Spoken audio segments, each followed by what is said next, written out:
Salut à tous, ici DGN74. Aujourd'hui on se retrouve pour les résultats du national danois qui a eu lieu ce week-end. Donc pour une fois, ça change comparé aux derniers nationaux qu'on a eu, c'est Evil Swarm qui a gagné. Donc il faut savoir qu'au national aussi, il y avait essentiellement, mais plus de 60% d'Evil Swarm. Ensuite beaucoup d'Elemental Dragon, seulement 4 prophéties. Et après c'était des randoms, il y avait 2-3 Mermaid et 2-3 Fire Fist, mais voilà. Donc pour changer, Evil Swarm qui gagne, ça change, ça prouve que Prophecy et Elemental Dragon sont pas imbattables, même si c'est que le national danois. J'entends par là qu'il n'y avait pas autant de joueurs qu'aux derniers nationaux, mais c'est quand même un indicateur. Donc on va commencer avec la decklist du premier, donc Evil Swarm.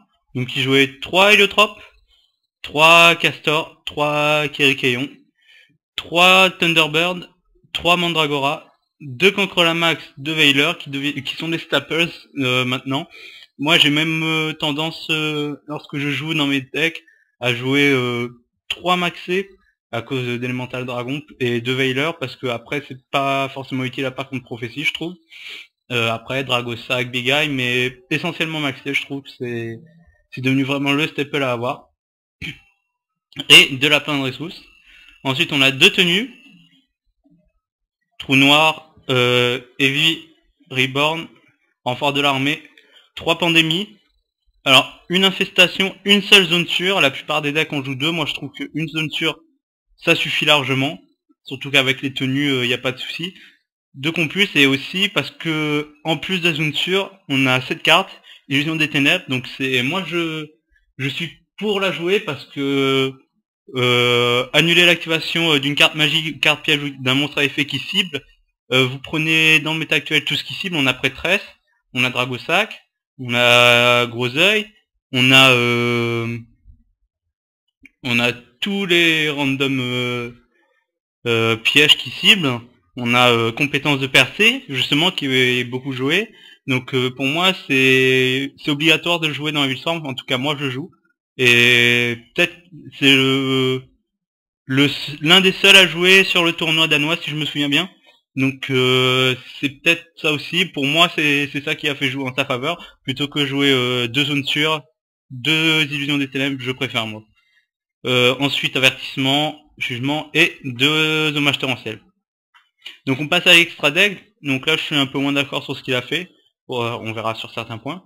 Donc Evil Swarm Nightmare, déjà là je trouve qu'il y a mieux quand même pour jouer, surtout qu'en plus dans les decks qui jouent pas Livre de la Lune qui devient très utile en ce moment. Et Nightmare, moi je suis pas trop fan. 2 Bahamut, donc 2 pour les matchs miroirs. 3 Ophion, Roboros, Loup Sinistre, Emerald, Dweller, Cowboy, Pearl, Maestro, Maître du Choc et un Kalidor qui n'a que très peu sorti 2 fois. Donc il a pensé à l'enlever. Moi je trouve que ça peut toujours être utile en synchro, surtout comme Kalidor. Et ensuite pour le side on a Didi Warrior Lady pour justement retirer Dragossack, surtout de ce qu'il expliquait. 2 Uluberlu, 3 virus épidémiques, le 3ème Cancrelamax, 2 virus électriques, 2 typhons, 2 Soul Drain et 2 chaînes démoniaques. Ensuite, on passe au second, donc qui jouait Prophétie. Donc on commence à voir le build de Prophétie en général qui commence à apparaître. Donc on joue de plus en plus avec la librairie, qui est très utile en première main. Et on joue avec uniquement 2 prêtresses maintenant la plupart du temps. Et surtout on a des staples qui sont apparus comme Kiku et Jogen. Donc la decklist on a 2 prêtresses, 3 magiciens, une justice, 2 Kiku, un seul Veiler, un Jogen et 2 Cancrelamax. Plutôt que jouer Gobelin Parvenu comme beaucoup de decklists, il a dit face à Elemental Dragon, c'est le Gobelin Parvenu pour Prophétie. Donc ensuite on a 3 maîtres, 3 jugements, 3 secrets, 2 pouvoirs, un fate, un éternité pardon, 2 sagesse, 2 fate, 2 tours, un livre de magie de la vie, un Star Hall, 3 librairies de livres de magie du croissant, un livre de la lune, 2 Waboku, Warning et Jugement. Donc ensuite pour l'extra on a Dragosac, Gros Oeil, Lévière, Phoenix, Gachi Gachi, Elfe étincelant, un Acide Golem, qui est justement un débiteur pour passer au-delà de Ophion,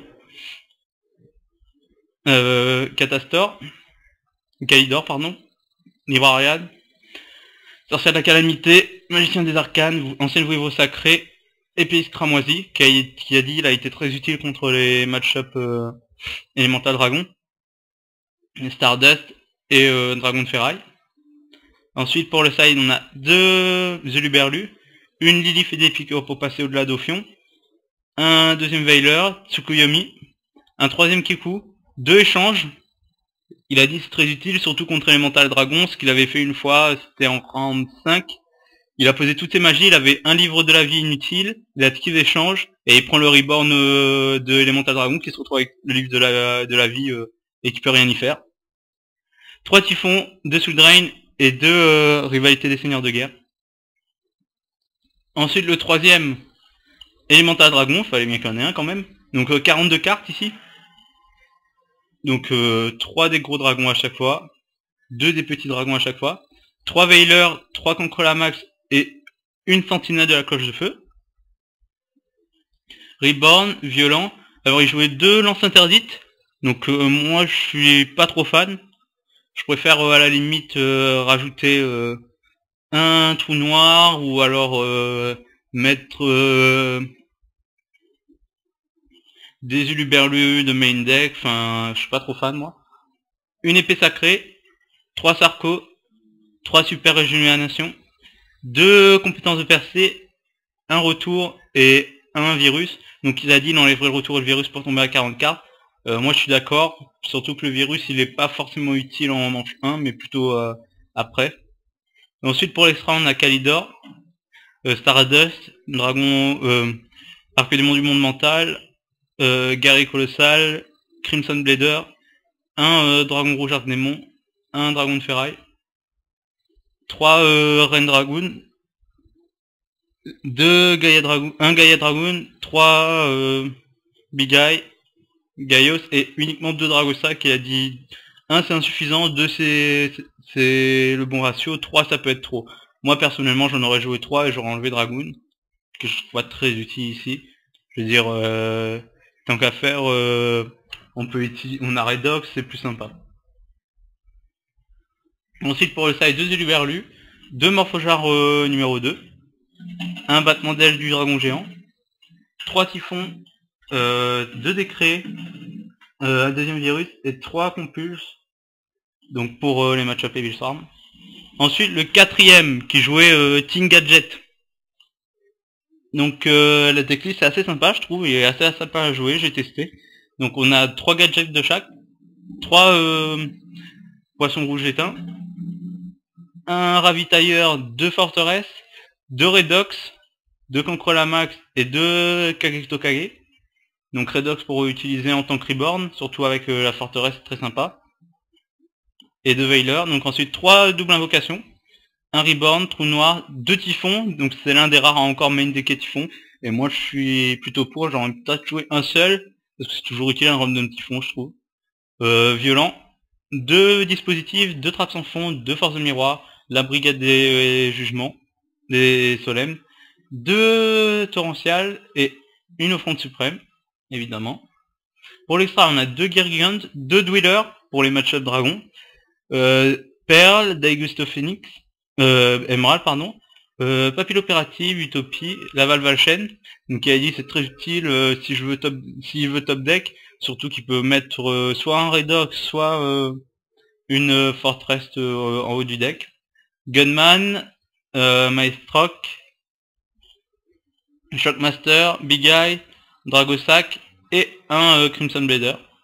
Pour le side, on a 2 Uluberlu, 2 Kiku, un troisième Concrolamax, 2 Snowman, 2 Raio, un troisième Typhon, 2 murs de fer impérial, parfum anti-magie et 2 attaques de l'épouvantail.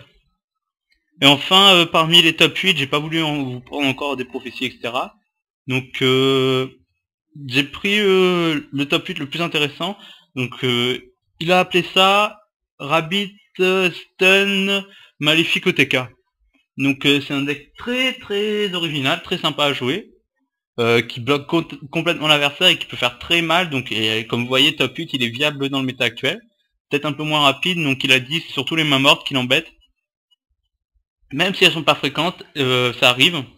Donc on a 3 Sabrosaur, 3 Cabazol, 2 Lapins de Rescousse, 3 commandants des protecteurs du tombeau parce qu'ils jouent 3 Nécrovalets donc pour aller la chercher, 3 Maléfiques Cyber Dragon, donc Cyber Dragon ultime corrompu, un Stardust corrompu, 2 Raio, donc 3 Nécrovalets qui explosent totalement tous les decks du méta actuel.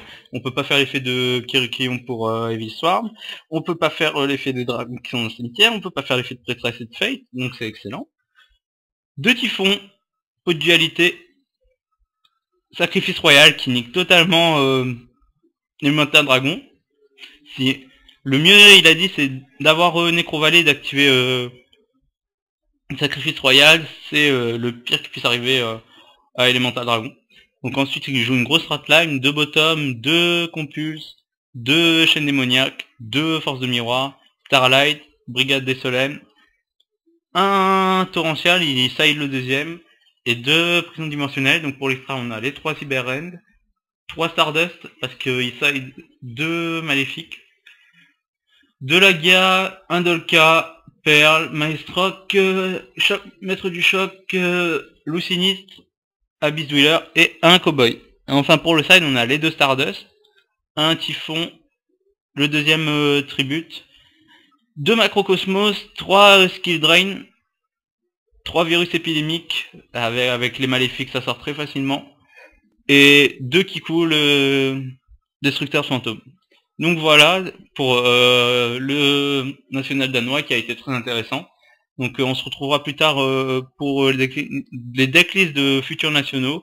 Et surtout ce que je vais essayer de faire c'est de vous montrer ma decklist Elemental Dragon sans Dragosac, sans Big Eye, mais qui reste quand même jouable. Donc ce sera surtout axé sur les synchros. Voilà.